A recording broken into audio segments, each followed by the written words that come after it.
Bismillahirrahmanirrahim. Assalamu alaikum. Welcome back to my YouTube channel. Hope you are doing well, and today we are back with another video on the topic of research process. कोई भी research करने का क्या process होता है, क्या steps होते हैं रिसर्च के, किस तरह हम रिसर्च कंडक्ट करते हैं. कोई भी रिसर्च करने के बेसिकली 7 स्टेप्स होते हैं. फर्स्ट स्टेप जो है वो है डिफाइन या formulate research problem. Then second step extensive review of literature, formulate hypotheses, preparing the research design, data collection, data analysis, and last reporting of the results.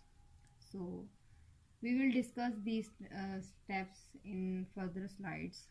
So first जो step है वो है define problem, कि what is the problem, आपकी research का question क्या है, आप क्या इन्वेस्टिगेट करना चाहते हैं.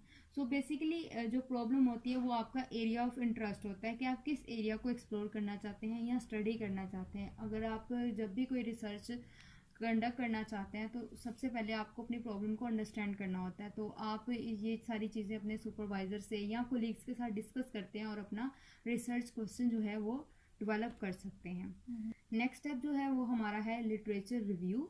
लिटरेचर रिव्यू जो होता है वो बेसिकली हमारा थ्योरेटिकल बैकग्राउंड होता है जो कि हमारा एरिया ऑफ इंटरेस्ट हो. फॉर एग्जांपल अगर मैं सेल्फ एस्टीम पर रिसर्च करना चाहती हूँ तो मैं अपनी प्रॉब्लम को जो है उसका थ्योरेटिकल बैकग्राउंड देखूंगी कि उस पर पहले कितनी रिसर्चेज हो चुकी हैं, उनकी क्या फाइंडिंग्स थी. तो बेसिकली ये हमारी ना ब्रीफ सी समरी होती है प्रीवियस रिसर्चेज की जो कि हम स्टडी करते हैं.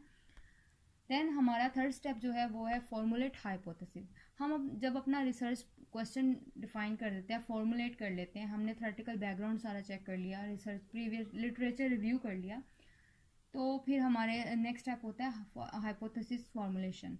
जो हाइपोथेसिस होती है वो हमारी टेंटेटिव एक्सप्लेनेशन होती है प्रॉब्लम की, कि हम एज्यूम करते हैं कि मे बी हमारी फाइंडिंग्स इस तरह होंगी, या मे बी मैं ये कहूँ कि जो सेल्फ एस्टीम है वो गर्ल्स का ज़्यादा होता है, बॉयज़ का कम होता है. तो ये क्या होगी, ये मेरी हाइपोथेसिस होगी.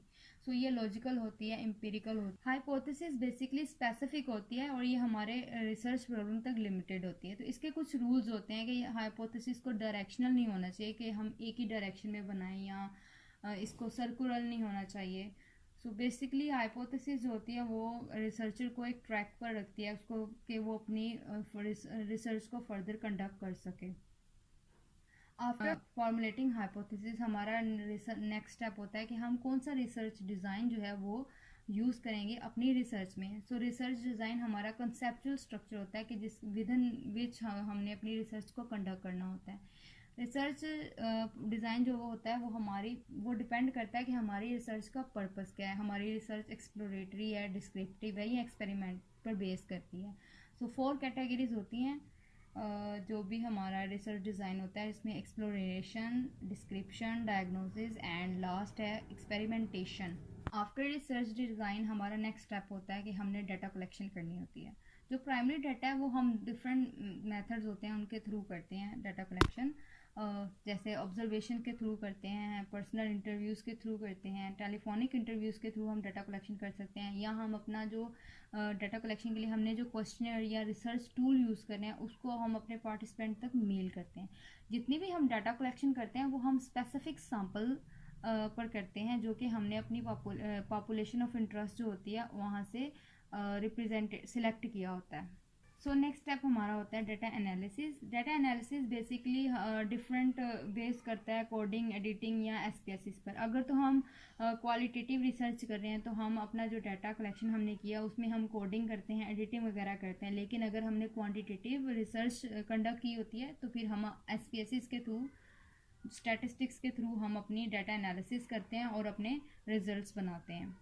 नेक्स्ट स्टेप हमारा जो रिसर्चर है उसका होता है कि रिपोर्टिंग बेसिकली इस स्टेप में जो रिसर्चर है वो अपना जो भी उसने रिसर्च किस तरह कंडक्ट की, क्या उसकी फाइंडिंग्स थी, ये सारी वो रिपोर्ट करता है, बताता है.